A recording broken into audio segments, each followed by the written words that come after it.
Just to ground everyone, maybe everyone knows, but you have Natalie and myself from the Institute for Intergovernmental Research, IIR. And IIR is one of several training and technical assistance providers within the Comprehensive Opioid Stimulant and Substance Use Program, or COSUP, which is a Bureau of Justice Assistance program. Um, and I think maybe if people can mute, just there's a little bit of background. I don't know if others can hear it. And so the COSUP program, which I mentioned through the Bureau of Justice Assistance, has several training and technical assistance providers and several tracks of support within that. And so Natalie and I sit in the overdose fatality review and also expansion into suicide fatality review lane. And our funding is blended funding through BJ and CDC. Although, well, I won't go into it. And so Natalie is part of several team members that we have here at IIR that you probably have interacted with over time. And Natalie really is instrumental in supporting the overdose fatality review data system. So we are here to give an overview of the data system and discuss how to access it, what it's like once you access it, and the benefits of using it. And we have a very informal discussion presentation, but it's still rich in content. It just makes it, I think, easier to allow for a more dynamic conversation than us necessarily just going through slides. So feel free at any moment to type in your questions into the chat or raise your hand, and I will do my best to monitor, and then maybe Indira and Natalie can also help and then if we miss something. But before we begin, I just am curious how many people have had a chance or have heard anything about the OFR data system before I begin? Like they've gone to a webinar. You can either do your virtual hand or you can do your real hand. Okay. Okay, fair number of you, good. And how many of you have been able to, sorry, I'm getting a call. How many of you currently are operating an OFR? I can see a raise of hand or a type into the chat.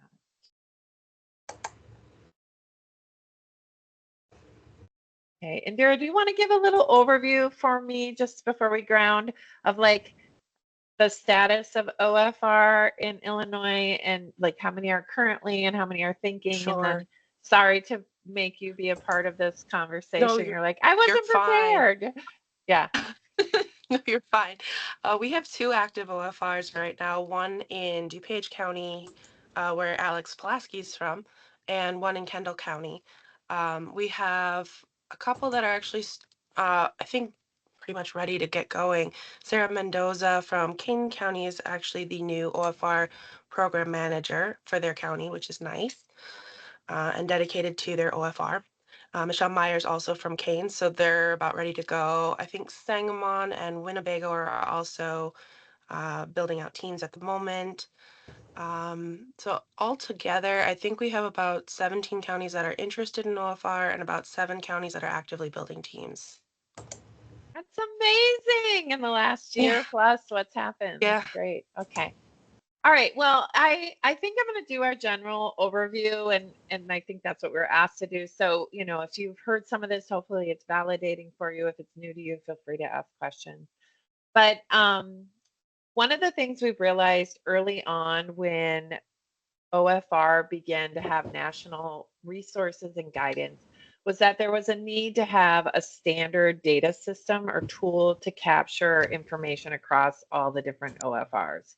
So one of the things we did in 2019, just to understand the roots of the data system, is we had our first nationally supported forum.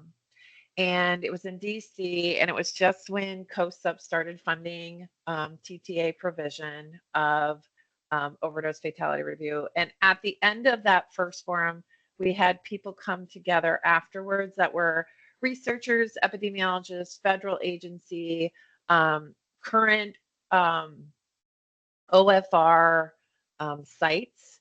and we discussed what needed to be included in the national data system. So this OFR data system, it was really designed by the field for the field. So it was really informed by practice. And I just want to confirm that the hands up are just leftover hands up and not questions. Is that true? Robert or Jennifer, do you have a question or no? No. Okay. No Okay, question. perfect. Okay, perfect. So what we did is we had everyone talk through what categories of data were important, like who were the stakeholders they were bringing to their meetings, what type of information. And from there, we really did an intensive 6 months work group style where we went through and tried to identify what were some core questions or data elements that we wanted to capture. The important thing was that we wanted to make sure whatever we developed, if it already existed in another data system, that we brought that over. So if it was questions around the death, we went to the National Standard Death Certificate and said, what are those elements there? And let's bring them over. Let's not make our own new similar type questions. Let's standardize this. We looked at the National Violent Death Reporting System, Suitors State Unintentional Drug Overdose Reporting System, and we try to bring over standard questions. Having said that, a lot of the questions are not from an already existing tool. They don't exist out there, which demonstrates the value of the OFR. It is capturing new information. And the other thing we did when we designed it, which is different than a lot of systems, is we decided we were not going to have any required question and that we were going to really only have reported what is known. So we don't have unknowns throughout it because the review is about someone's life who, someone who died. And so it's really hard to know the true number, the true events. So we knew we were only going to be able to get the floor. And so everything is what is known. We have the word known in it if it's a number. So how many known non-fatal overdose deaths or non-fatal overdose events happened, right? So we didn't want unknown because it's really unknown for everyone, right? So, and this comes from my work doing the violent death reporting system, where I would really struggle seeing people write reports and say, only 30% had a prior treatment. You're like, well, no, we only know of 30% having a prior treatment. We don't really know we only know the floor. So I just give you some of that grounding. So when we went through, we also knew no OFR team was going to have all the data. And so we didn't want you to have to go through and go unknown, unknown, unknown, unknown. If you don't have law enforcement there, if you don't have a law enforcement partner, you can skip the law enforcement partner section, right? So everything while it looks big, it's really only as big as the data you have. The other thing I want to say before I show more to you is that while it looks big and it's only the data that you have, it's not designed to be filled in completely. It is designed to capture the information that was discussed in your OFR meeting in a standard way. So why am I saying that? What I don't want you to feel like is you have to be like, did we get that question answered? Did we get that one? Did we get that one? Did we get that one? Did we get that one? It should be a cue to you to the type of information you want to gather, but it's not like expected to be the driver of your OFR. Does this make sense? Your OFR should be a co-created discussion and understanding of the decedent's life and all the touch points and areas where there could have been a missed opportunity for prevention or intervention, or those data points where maybe when you align, you realize there were periods of time where there was some real intentionality would have been useful in intervening, right? It is, and then you capture that. You don't capture everything in the data system and then bring it to your meeting. Does this make sense? It's like, it's really meant to be like the storage of everything you learn versus a driver of everything you talk about. Questions about that? Sometimes people are like, what does she mean by that? Okay. Having said that, it can be kind of a cue, like, hey, you don't really have very much data on behavioral treatment. you might, like substance use disorder treatment, you might want to pursue and get a little bit more because you seem to be lacking that information on all your case reviews. So it should be kind of a guide of, oh, I never thought to think about life stressors or trauma. Maybe we should be incorporating some of those questions in our conversation. But you don't really want to bring the print off and go, okay, we answered every question but 7A. Okay, that's not how it was designed. Okay, so after we did this initial build up and pilot, we pilot tested it. We did some pretty rigorous analysis. We had a follow-up with all the pilot sites in the field, and we did a modification to make sure it looked more like what the field wanted. And that's where we are today. So we have 4 components. We have the case information, which really captures all those touch points and information you learn about the decedent and their experience in a standard tool. Then we also have a community context. It's really a county profile. It tries to capture some of the social determinants of health, tries to understand OD map utilization. It's kind of our attempt at a quick needs assessment scan. It's very minimal, but it's really there to remind folks that all of their case reviews should be done with the understanding of the community that the case is coming from. And then we have a recommendation section. I'll show you all these, but this is where you capture all of the suggested ideas for change in the community.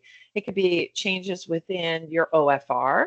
So it might be like, ooh, we really should have the VA representative at our meetings. Okay, that's a recommendation that should be captured.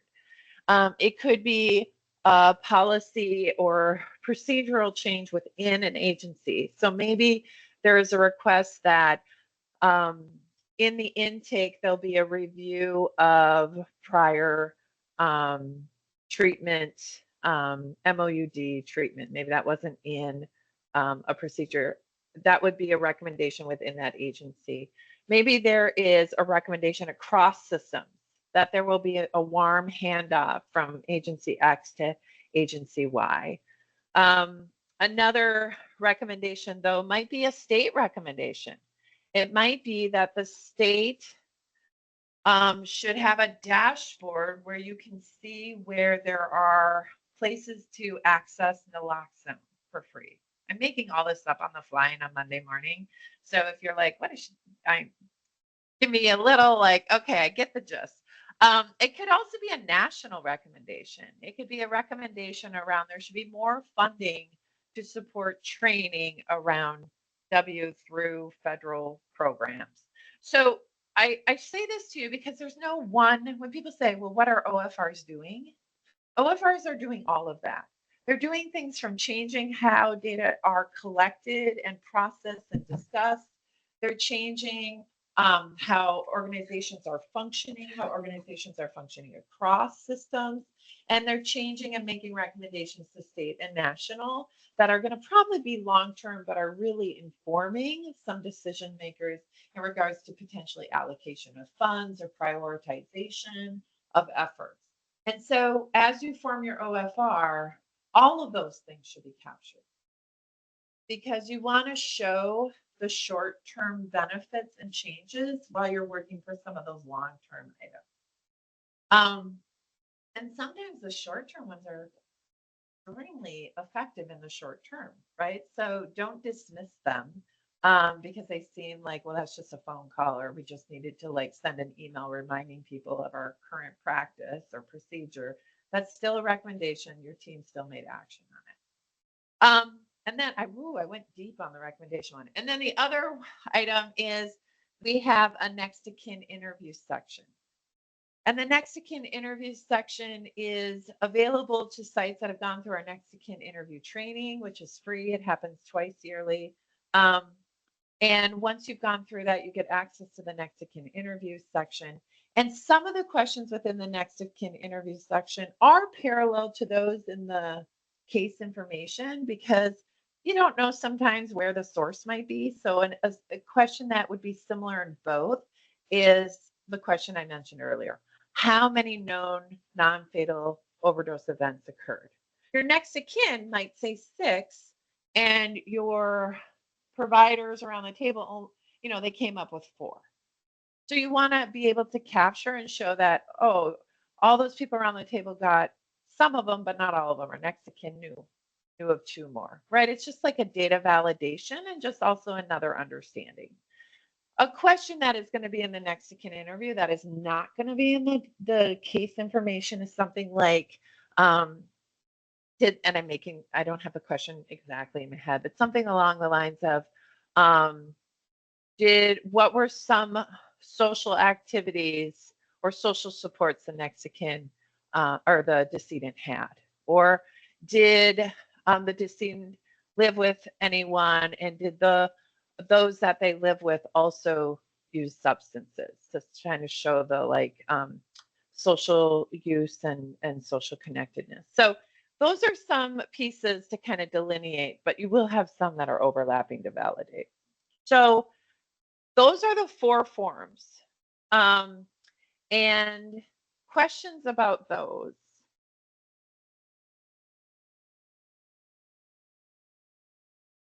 Okay. Hey, Yeah. Melissa, quick Yeah. question. I know that, and this might be something you're getting to next, but the permissions that the local OFRs can grant for others, is that on a module by module basis?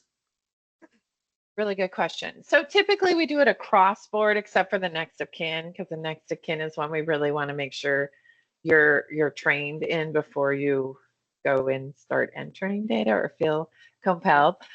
So in general, what we say is you sign, and we can share the form, but if you have specific parameters like you don't want them or you do want them access to just some, you just need to make that very clear in the table.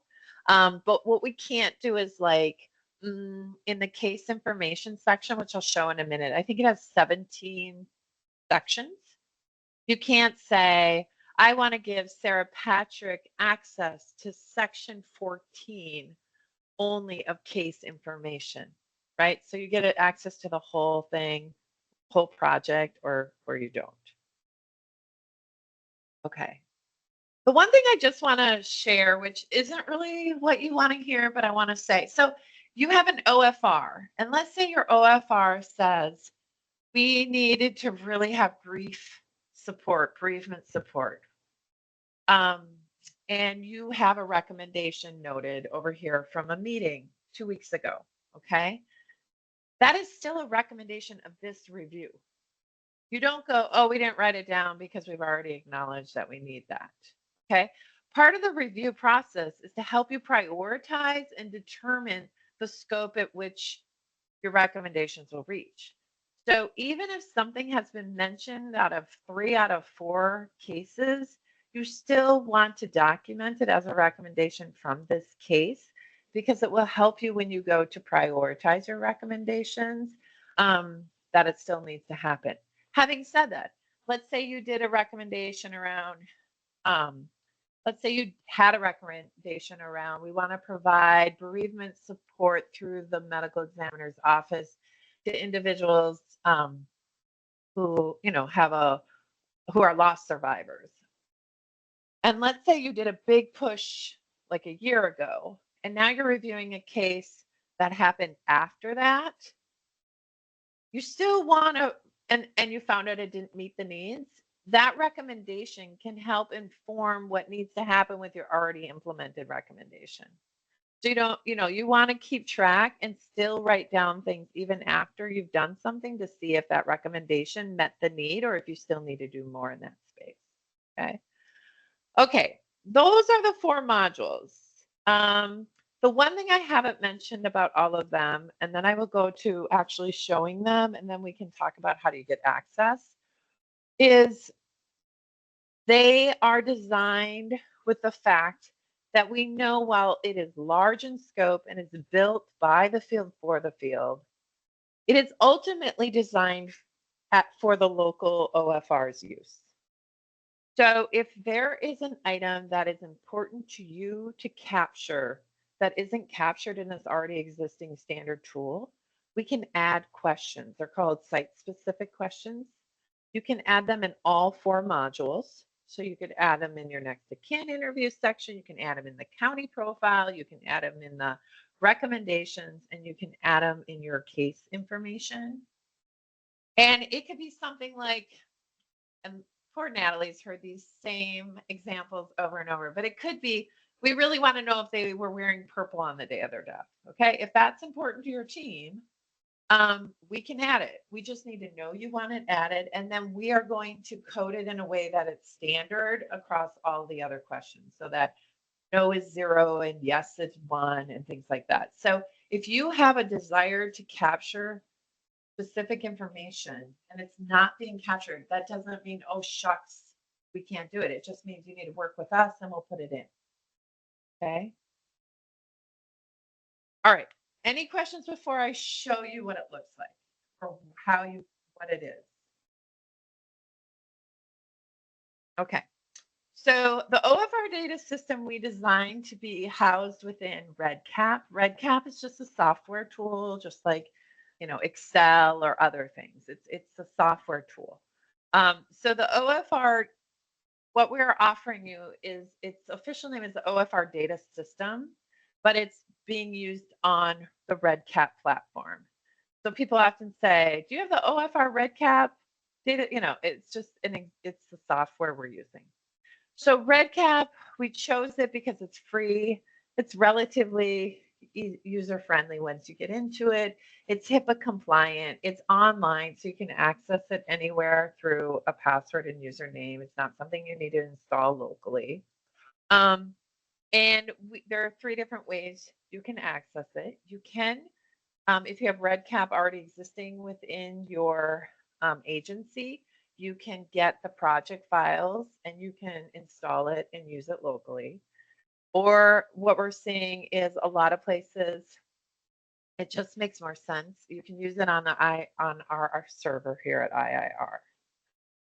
And so I'm going to show you what it looks like on our server. The way it's designed is, if you use it on ours, it's free. We're responsible for all of the maintenance. We're responsible for the upgrades. If we do a version 2 to a version 3, we will assist with that transition. We are literally just building, as I describe, an apartment complex that you are bringing your data to store. So if you think about it, we built an apartment and you can come and bring your stuff and store it in an apartment room. But the stuff is yours. Your data is yours. We're just giving you a place to go for free. Okay. So at any point you can take your data out. It's your data. We're just hosting it. We're just holding it somewhere. Does that make sense? That's a question people often ask. So the way we describe it is, we're like the landlord superintendent. You get locked out, we got a key we can give you, right? If there's maintenance that needs to be happening, we're responsible for it versus you.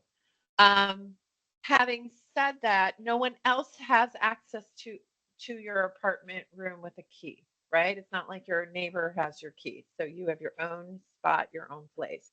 You bring your stuff in, you take it out. Okay, we're just hosting it. Having said that, I'm getting in a little bit into the data parameters, but let's say someone wanted to know how many people had a red couch in our apartment. We could say, well, we have 47 units, and of the 47, 23 have red couches. But I could never say a specific county has a red couch.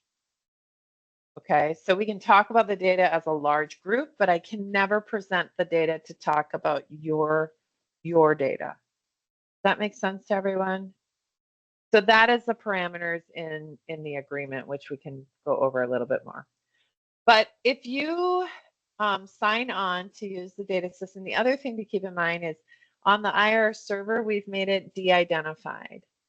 So we've removed personal information, personal identifiable information from our version of the data system, so that we can't figure out who that person is that you are reporting on.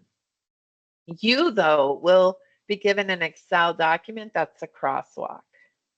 So every time you open a new case in REDCap, they give you a generated case ID. So the first number is kind of like your apartment number, your data access group number. So it might be like 212. and then it'll say 212-1, 212-2, 212-3, okay? That's saying this is your data group and this is your case number. So we give you an Excel document where you can put that REDCap generated number in, and then we give you, you can modify it as you want, but we give you a template. First name, last name, address, date of birth, medical examiner ID number, death certificate number, whatever you want to put there that you have for identifiers. But we don't have them. So then that way you go and you go, which number is Susie Martha? Oh, she's 212-7. And then you go into your 212-7 and you write your information in. Does that make sense to everyone if you're familiar with that sort of process? So that is one way that we make sure that our data is de-identified enough that we don't know who it is, but you do for your purposes. All right, I have to just ask my husband, I'm so sorry, to get our cat who's at the back door because he snuck out and he hasn't been out for 4 months. So excuse me. All right, now I'm back. All right. And it's very cold here in Minnesota. All right, so I'm going to show you my screen. Okay, so this is REDCap online. This is giving you access if you're on our server. So you will get a username. Your username is typically your first initial last name, and then you will determine your password. REDCap, if you're not, how many have seen REDCap before or played in it in any shape or form? Okay, like 4 that I see, maybe more of you. It is not like the most attractive user interface, but it gets the job done. Okay, so when you go to REDCap, it is administered through Vanderbilt University. They have a lot of resources available embedded within the platform where you can go see videos and how-tos. We also have some videos that I can show that are specific to the data system, but they really want this to be usable by people. So they try to make it relatively easy. So you will log in. And once you log in, yours is going to look kind of like this. It's going to be this bottom listing here. So here's where you have your OFR case information. We also have a practice case information where you just put in pretend data and get a feel for it. Here's that county profile I mentioned. Here's the OFR recommendation monitoring I mentioned. And then here's the next of kin interview with the practice next of kin interview. So when you start working with us to get online access, we typically let you go play in the practice for a while so you can get familiar with it. And our request is you really have to make sure it's pretend data, okay? Because anyone can see this. It's really just designed for you to learn how to navigate. So this is where your projects will be listed. When you get access, you click on it. We're going to go here. And it's not going to quite look like this. This is what it looks like for me. So I'm just going to grab like this one, see what happens. Because it's practice, it will just be pretend data. So when you log in as a user, this will show you all the people currently on the IR system using this platform, this project, okay? It will show you number of records in the project, most recent, none of that do you probably care about. You are going to hang out mainly over here. So first and foremost, when you join into a project, I like to go to the record status dashboard. This will show you all the records. Oh, I'm in the next of kin. Why did I go to the next of kin? Sorry, everyone. Let me go back to my, see, this is so you can practice. If you ever want to go to a different project, you go up here to My Projects. And you click on it, and then you can click your new project. And again, I'm going to be Karina, just to be Karina. Whoops, I'll be this person, I guess. Okay. So when you go in, you can go to Record Status Dashboard. When you go to Record Status Dashboard, you will see how many records you've entered in and how complete they are. So here is that room number, apartment number with the case number. These are all the different sections of it. They all have a corresponding link and an update of the information. So when you go in and enter information, at the end of every page, you get to color code it. And you can say red, yellow, or green. Red means I went in, but oops, I got called to go pick my son up at school. I got to close it out. It's red. I got to go back and finish it. Okay. Yellow is I'm pretty much done, but I just need to check that one date. So I'm going to make it yellow to know I need to go back and deal with it. Green is it's good. I got all the information we're going to have in there. It's closed. Nothing means you haven't saved anything in it yet. So in this pretend case, you can see they started filling in some information. They completed this one and they've done none of this. You can navigate multiple ways. You could go directly into the actual case by clicking here, or you can go and click any of these items here and jump to it. So let's say we had some trauma history question information. We're post review. Did they have, and were they known to have any of these trauma or violent events? Oh, yes, they had an incarceration of a family member. Okay, when did this decedent experience this incarceration? It was in their childhood. Okay, that's all we're capturing, okay, for this one. You can put here every section within allows you to type notes. So you could type notes saying incarceration of father, whatever, of dad, right? You can put a note about it, okay? You can put something like need to double check about substance use in home. So you can use it to both do a good job of tracking where you are with your status of your data, or you can use it to add context to the data you entered, okay? And then if I had just checked this, I would say, oh, it's green, I'm done, and I would do green, the complete. If I still needed to check on, whoops, that's the wrong thing. If I still needed to check on substance use disorder in home, then I would go here and do the verify because I want to go back and check the record. Does that make sense to people, how you use the notes? What we cannot have in here is you could say brother of case 21-2, but you cannot say brother of case Susie Martha. We do not want any identifiable information in here, okay? So let's say I'm going to say it's complete. I'm going to save and exit. When you go, it brings you back now to this record with all the data pieces because you're in it, and it turned to green, okay? This can be changed at any point. Let's say it was green and then you get a call from someone who wasn't at the review and they're like, oh, did you know about X, Y, and Z that I'm sorry I didn't bring that. You can go in and change the color or change just, go in and update at any point. The status doesn't mean like it's closed. It just means for your own record management. Okay. But you just navigate through these little circles. Most questions have a parent question. So the location, it was in their residence. The state of the overdose, it was in Illinois. I mean, and so if you see once I clicked Illinois, then the counties came up. Okay, so there are parent questions within it and then skip patterns. So you just kind of have to, again, you don't have to fill in anything you don't either have access to or don't know.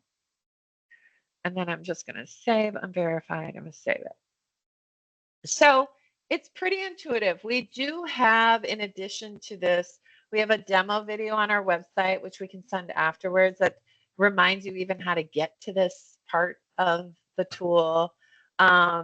We also have a guidance document. So if you're like, ooh, I don't know how to answer this question, you can go look through the guidance document and see our suggestions for helping you understand how to answer it.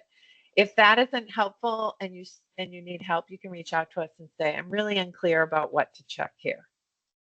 Okay, and then we can process with you, and then that helps us make sure our guidance document is guiding you appropriately.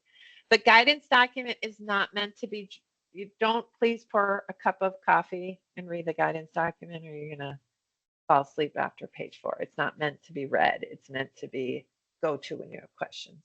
I know I'm probably taking way more time than I'm supposed to. So anyway, so that's how you navigate within a section. If you wanted to go back and To see all your records, you would click on record status. If you wanted to add a record, you could do it here, or you can do it here, add a new record, and then you see it started a new record for me. Okay? You just want to make sure when you add a new record, you're updating your crosswalk that you have so you know who this is. When you want to go to other projects, you go up here and you go find your other project and you do like county profile or whatever. So it's pretty intuitive. There's not a lot of clicks. You can't screw it up. You can't delete records. We can help you with all of those things. We want to make sure that you can get what you need out of it. Questions about that before I go to how do you access it and the process involved?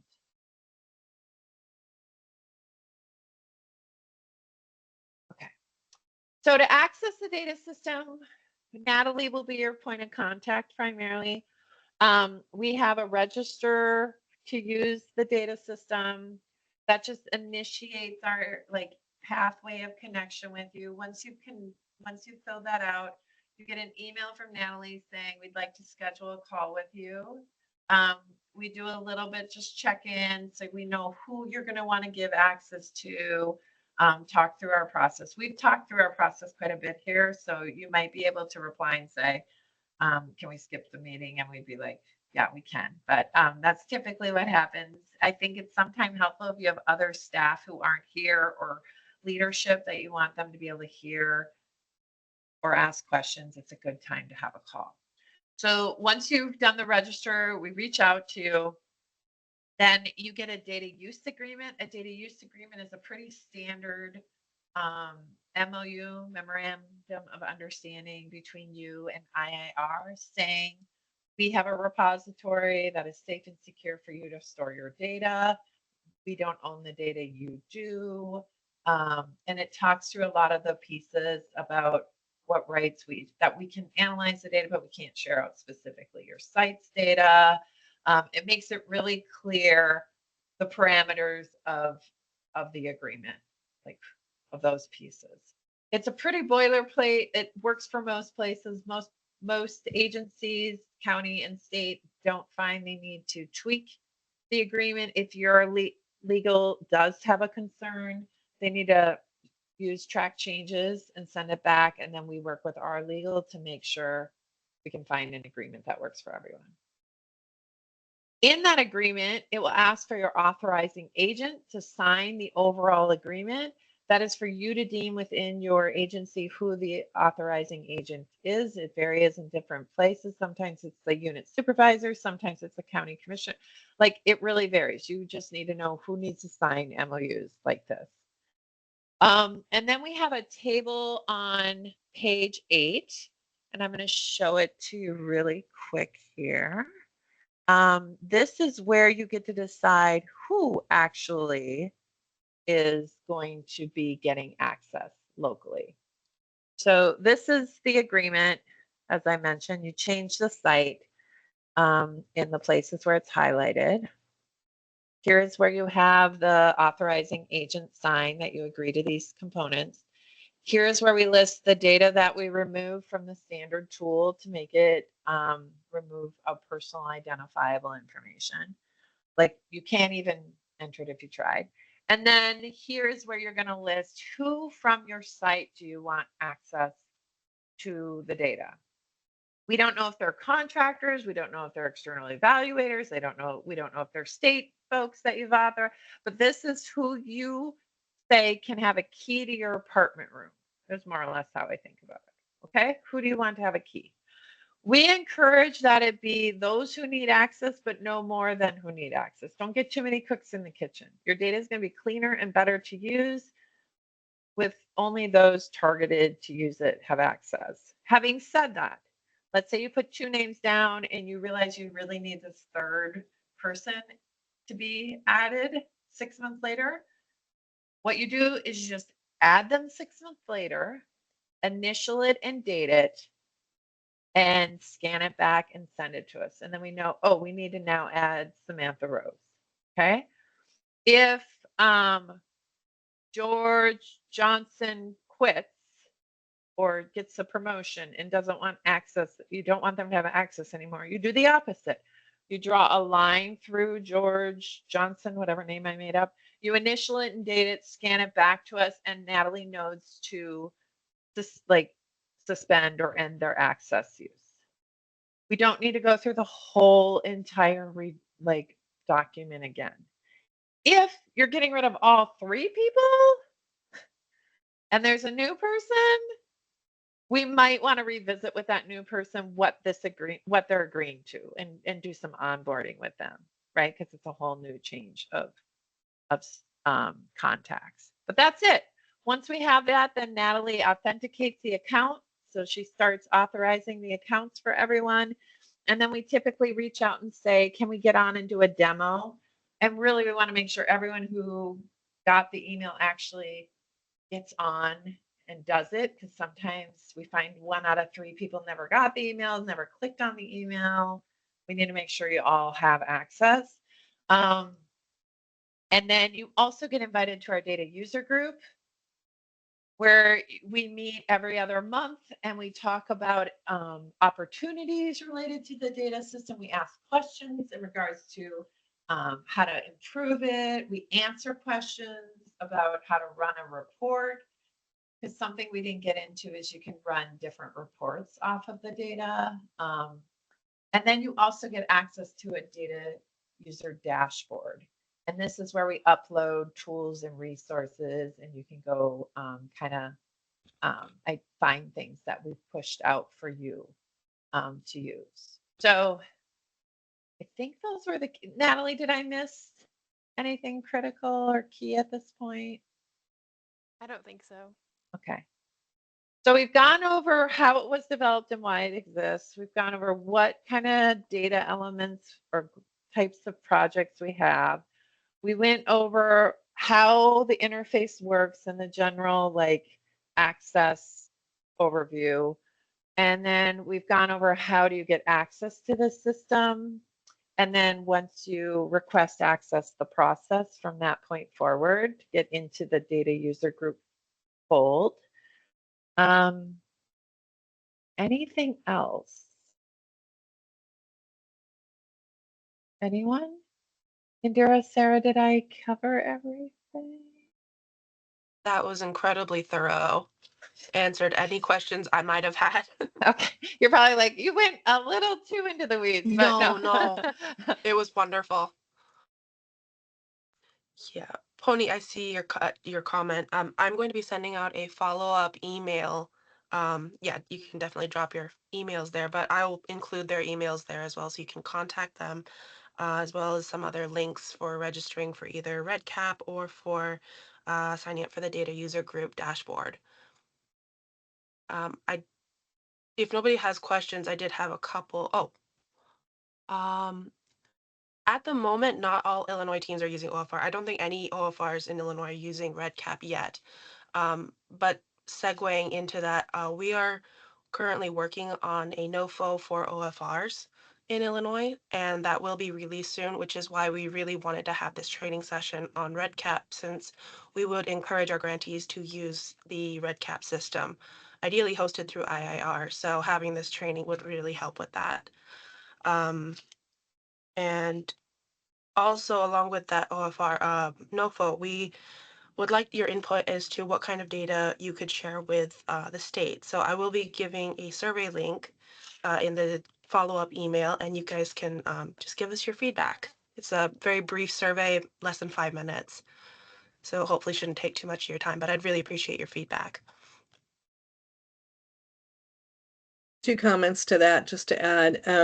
One is, do the survey, don't do the survey. It's completely up to you. It's just to help us have an idea of what variables people are most interested in looking at, because when we're talking about sharing the data with the state, what we're really talking about is just trying to have a roll up of the different options or the different recommendations in particular, so that from a state perspective, we can say across the state, when OFRs are meeting, these are some of the recommendations. And our goal is to help put funding towards some of those, how do we find funding, whether it's funding through our Overdose Data Action State Grant or whether it's finding other sources of funding.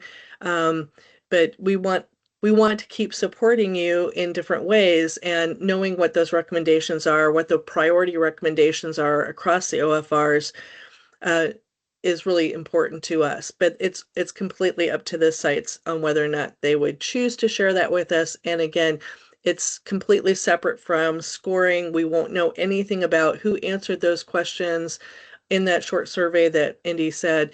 So nobody's going to be penalized for saying, yeah, we don't want to give you anything, Sarah, and no one's going to be getting special bonus in their scoring when they put their application in, because obviously there's communities who might be interested in putting in an application that are not here today. And it's one of the reasons I asked Indira to record this so that everyone has access to the information. Plus, Melissa and her team have really great recordings from other trainings they've done. So there's a lot of information there. And just want to thank you, Melissa and Natalie, for being here with us in Illinois. We're at a really critical, exciting point, and we just can't wait to keep moving it forward.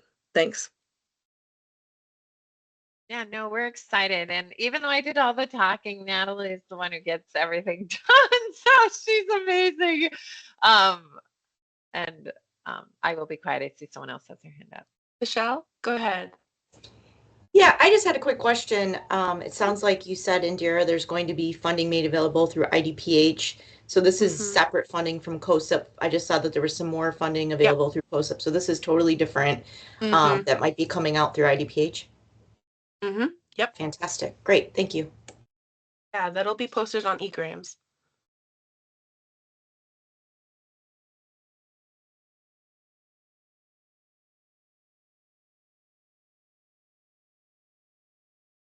Any other questions or updates from anybody? If I can just say one thing in summary, if you have any questions along the way, navigate, obviously, whoever, right? If it's state related, and Indira can loop us in, or you can come directly to us if it's about like, now what form do I fill in? And we can loop in Indira and Sarah as it makes sense from our, whatever. But it's a no wrong door. Go wherever you are. We'll channel you to the right. And just because we presented it today doesn't mean that we won't hop on a call locally and help you navigate your own internal leadership's questions or anything. So it's not like this is the only chance you got to process or ask questions, is all I want to say about the data system. I also want to share a plug for the community of practice that they run, because that is really fabulous. I mean, literally, I've been in tons of data communities of practices in my life, and you guys really answer the questions. It's really communal. People share with each other, oh, this is how I did this, and so they're very helpful.